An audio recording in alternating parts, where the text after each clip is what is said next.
And we are very excited to be hosting this conversation regarding the newly expanded federal tax credit, which will help families experiencing homelessness, as well as many others who are vulnerable to losing their homes. So we'll be discussing that as well as childcare for people experiencing homelessness and ways we can connect more folks to much needed resources. So here to help me facilitate this conversation is my colleague, Hanan Scrapper, also a fellow mom. Hanan is our regional director in San Diego, who has been an invaluable member of our team since 2018. Several of our San Diego sites reside in the 53rd Congressional District, which is represented by Congresswoman Sara Jacobs. And we are so fortunate to have the Congresswoman with us today.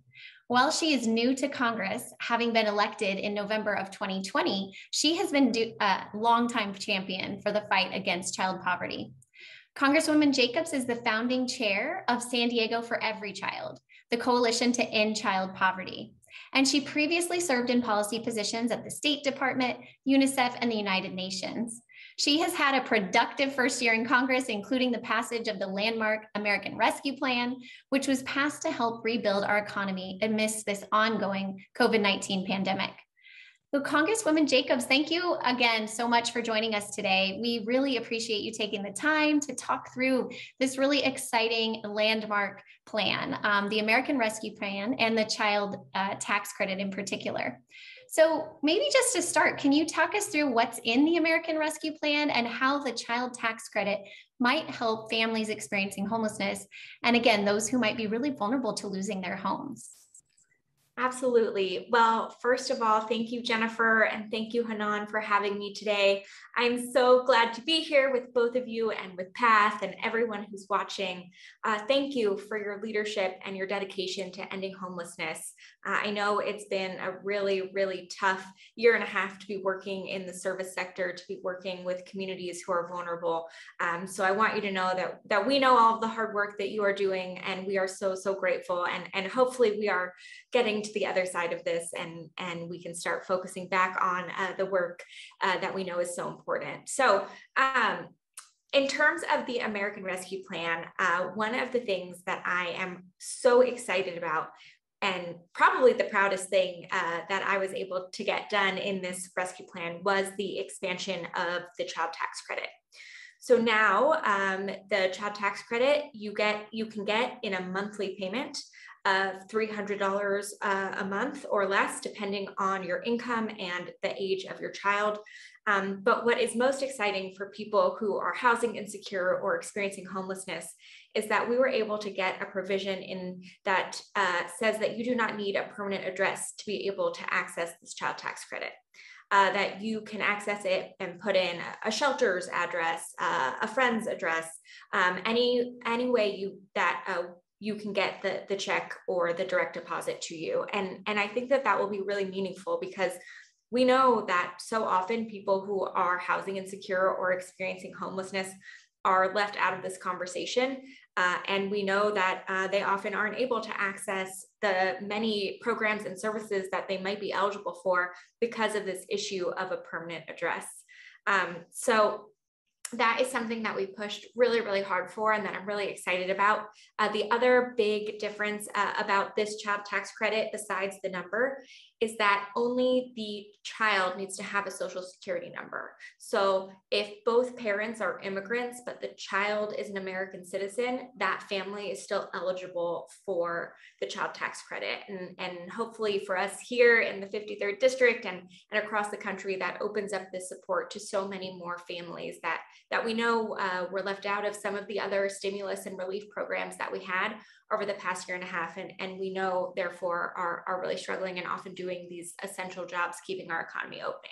So that's what I'm most excited about in the child tax credit. In addition to getting the child tax credit done in the American Rescue Plan, we were also able to get additional funding to state and local governments. I'm proud to have secured over $1 billion in funding for the County of San Diego and the cities of San Diego, Chula Vista, El Cajon, and La Mesa. We know that money going to local governments is also in many cases flowing in to families and people who are housing insecure and experiencing homelessness. And we were also able to get $40 billion in investment in childcare in the American Rescue Plan. So we are working hard and trying to elevate the stories of people who have been helped by the child tax credit, who've been helped by this child care, and also not taking our foot off the gas, and currently working on what is being called the Build Back Better Act, or what people are talking about as the Reconciliation Bill, to make sure that we're continuing all of these great programs that we had in the American Rescue Plan. That's amazing.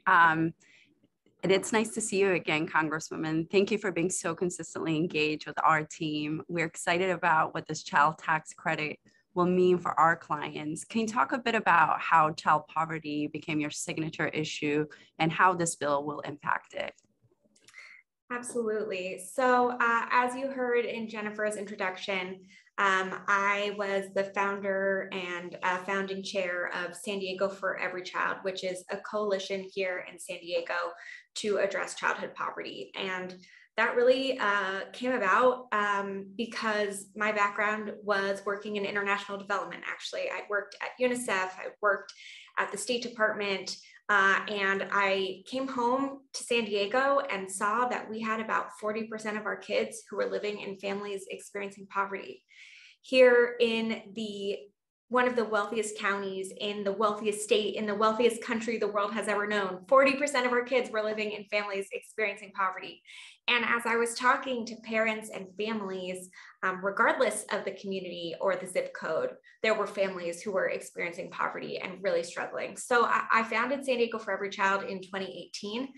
The goal was to bring together key stakeholders who'd been working on the issue and make sure that we were having the sum equal the parts, that we were all pulling in the same direction and doing everything we could to actually end childhood poverty here in San Diego, because in my mind, it's a real moral failure that we have so many families who are struggling here in San Diego when we have so much abundance in so many ways. And that's also what motivated me to run for Congress and what I'm working on in Congress. You know, we know that childhood poverty is a policy choice, and we know the tools that it will take to end it. We've already seen that this child tax credit is going to cut in half childhood poverty in this country. In my district alone, more than 80% of families with children are eligible for the child tax credit. So we know what we need to do. Now it's a question of making sure that we're actually doing it and investing in the child tax credit, making it permanent, and then going further. So the expanded child tax credit will cut in half childhood poverty, but what more do we need to do to get to the other half? How can we actually reimagine the social safety net and recognize that it is not the person in poverty who is to blame for their circumstance, and we shouldn't put the burden on them to figure out all of the different services they should be eligible for, that it's on us as the government, as the service providers, to do a better job of coordinating that and to stop stigmatizing people who are struggling and in poverty and experiencing housing insecurity, because it's a policy choice that housing costs are so high here in San Diego. It's a policy choice that childcare costs are so high. And that means that we have policy choices we can make to fix that. And that's really what I'm focused on doing. I love hearing all of that, because of course it's very much in line with what I believe and what our organization believes too, is that we can't continue to stigmatize poverty. So I know we are going to have viewers who, really have a question around just how do they get this money? How do they find out if they're eligible? So maybe if you could share with our audience how they can get the credit, or how they could find out, whether or not they meet the right criteria. Absolutely. So the criteria is pretty simple. It's based on your household income as you file it in your taxes. So if you are a married couple with incomes under $150,000, or a single parent with incomes under $112,500, or a family with children who files as with other incomes, it's under $75,000. So those are the thresholds that you qualify for the full child tax credit. And that means the full $300 a month if your child's under 5, or $250 a month if your child is between 6 and 17. If you have higher income than that, you are likely to still qualify for a partial credit, and payments phase out by $50 every $1,000 above those thresholds. So I know that sounds kind of confusing, but it's basically if you make $150,000 or less, you're likely eligible for the full credit, and then you are likely still eligible for partial credits as you go up that income level. If you file your taxes and you receive your tax returns and receive your tax rebates and credits via direct deposit, you should already be seeing this in your bank account. If you're not, please reach out to my office or your congressional office, and they can help open a case with the IRS to see why it's not showing up in your direct deposit in your bank account. If you are not a tax filer for whatever reason, most often it's because you don't make enough money to actually need to file taxes, you can still enroll. So there's a non-filer sign-up tool that we'll have someone put in the chat. And on that filer tool, you can put in the information for you and your family, and it will tell you if you're qualified and sign you up to receive the checks. You will either get them by direct deposit or via a physical check in the mail. If you aren't sure how to do it, if you think you're eligible and you haven't been receiving the checks, if you have any trouble at all, please reach out to my office.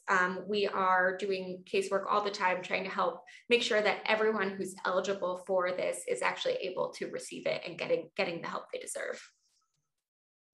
That's really helpful. Thank you. As Jennifer mentioned in the introduction, she and I are both parents of young children. We all know how expensive childcare can be and how a lack of childcare could force a parent, typically a woman, to delay or forego their career. This can have all sorts of unintended consequences, some of which could lead a parent or family to be on the verge of homelessness and at risk of becoming homeless. Are there any funding provisions for childcare in the American Rescue Plan or any of the bills that are currently you're working on in Congress?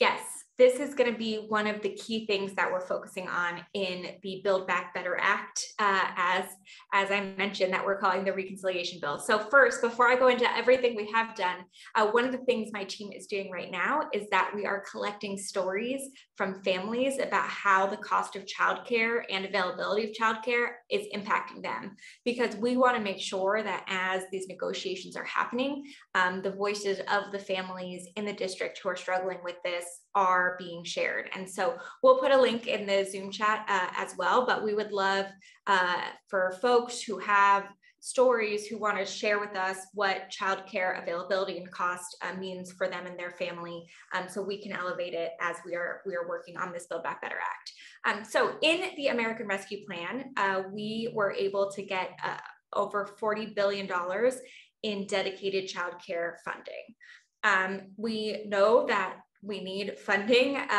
to be able to make this work. And so there are a couple of different funding streams that was included.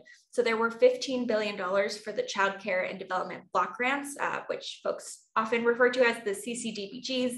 That's money that goes directly to the states, that the states then often do in a voucher program. So here in San Diego County, the YMCA Child Resource Service is the entity that sort of coordinates the voucher system, and that if you believe you're eligible for subsidized childcare, you should reach out and they can sign you up on the list to help receive it. And then we also got $24 billion for a Child Care Relief and Stabilization Fund, which provides states additional resources to offer grants to the child care providers themselves to be able to stay open, especially as we know that because of the social distancing requirements, they're often able to have less kids at a time now, which obviously impacts their financials and ability to stay open, in addition to the higher costs of those cleaning and safety and other things. And not just the cleaning and safety, actually, I should say, the internet connectivity, because we know, especially when schools were physically closed, many childcare providers ended up taking school-age children as well. And they had all of this additional Wi-Fi usage as a result. And so just this stabilization fund recognized that it's not just a question of families being able to afford childcare, but actually us being able to support the providers themselves to be able to stay open. And we know that the people who provide childcare are often women and women of color. And we know that those jobs can often be precarious, and that the very people we're talking about providing help often are needing help as well. So this was meant to really address that. So looking ahead, what we are focused on is making sure that we get funding for childcare in the Build Back Better Act. I personally am pushing for $700 billion. It looks like it will be more like $425 billion, although I guess Joe Manchin just put out an op-ed saying it might be less. So we're going to keep fighting to get as much as we can to try and make sure we're getting universal pre-K, we're getting dedicated funding for childcare that's being implemented in a way that actually gets to the families and the providers in a timely manner and gives them the funding in the way that they need it. So stay tuned. We will hopefully have some good news on that soon, but that is really what we're focused on moving forward. It's wonderful to hear, because we do hear so many times from our families just that childcare is really a barrier towards economic stability. So excited to see that coming. You know, another issue that impacts families as well as individuals is the federal eviction moratorium. And the Supreme Court recently ruled that the Biden administration's extension of the moratorium was unconstitutional and said that Congress must pass any future extension. You, amazingly, were one of a small group of members of Congress led by Congresswoman Cori Bush of Missouri, who delayed your recess to stay in DC and publicly called on the president to make that previous extension, which we're so thankful for. And, you know, we're thankful that we have state and local eviction moratoriums here in California that are delaying most evictions. But can you talk us through those protections and what you're working on to help those at risk of eviction across the country? Absolutely. So I will just reiterate again, if you're here in California, if you are here in San Diego, there is an eviction moratorium in place. You do not have to worry about what you're seeing from the federal government, because you are still protected, and you should make sure you know those protections so that you are not being taken advantage of.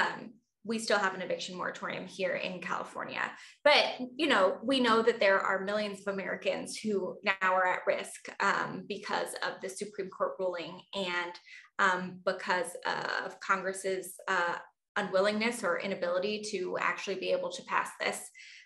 You know, as you mentioned, I was one of many members who missed our trains and planes to go home for August recess because we didn't feel right going home when we knew that so many others wouldn't be able to because of this decision.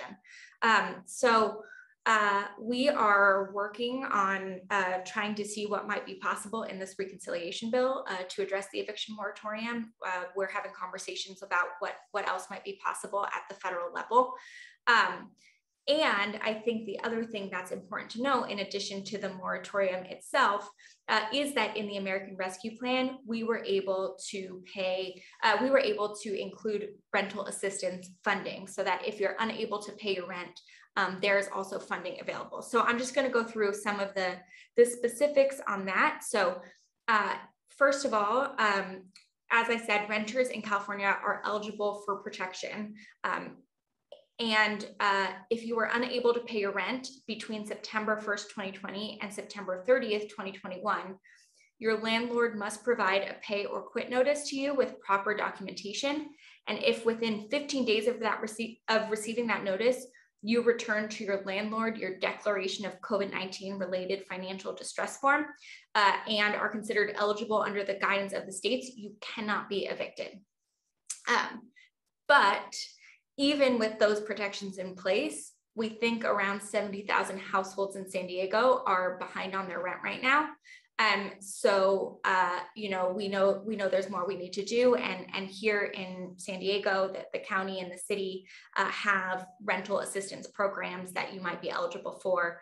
So please make sure to look into that and apply if you think that might be something that would be helpful to you. Great information. Thank you. And we greatly appreciate your advocacy on these important issues.